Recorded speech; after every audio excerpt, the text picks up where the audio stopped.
Thank you for this opportunity to talk about the challenges facing the borough and the council during this terrible pandemic and the problems that we foresee going forward. These are such difficult times for everyone, and it's wonderful that so many of you are thinking of us, praying for us and wishing us well. It's been inspiring to see how many people have come together during the crisis to offer their help and support to others. Over 700 people offered to volunteer in the borough over the first few weeks, and that number has gone up since. The Sutton Hub is providing essential food parcels to over 1,000 vulnerable people, and volunteers are working with our Meals on Wheels service and Age UK Sutton and many other voluntary groups to provide help where it's needed. This outpouring of love and community spirit has been really uplifting. But it is a struggle. Council staff are working round the clock to provide essential services and ensure that everyone is safe and well. Many of our staff are on the front line, and the risks really came home to us at the weekend when we heard about the tragic death from the virus of one of our social workers. He'd worked for many years with some very vulnerable people, and he loved his job.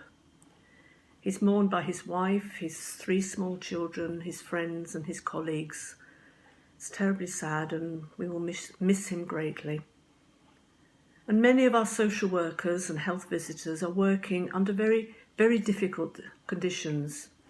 In fact, the vast majority of our council budget goes on social services, looking after some of the most vulnerable people living in our borough. And there isn't much left for those universal services that the majority of people enjoy and expect. The pandemic means that we are spending hundreds of thousands of pounds on things we hadn't budgeted for, and every council in the country is worried about how we're going to make ends meet going forward. So your prayers are very much appreciated, and we're grateful for your kindness and your thoughtfulness. We know that our borough, our country and our world are facing a crisis the likes of which none of us have seen before. But we also know that once we've overcome the health danger, we'll be facing an economic crisis of most terrible proportions. And in a health crisis, in an economic crisis, it's the weak, the vulnerable and the isolated who suffer the most. So please pray for those people who are struggling, the people who don't know if they'll have a job to go back to, the people who are alone and are struggling with their mental health during this time, this terrible time of crisis and uncertainty.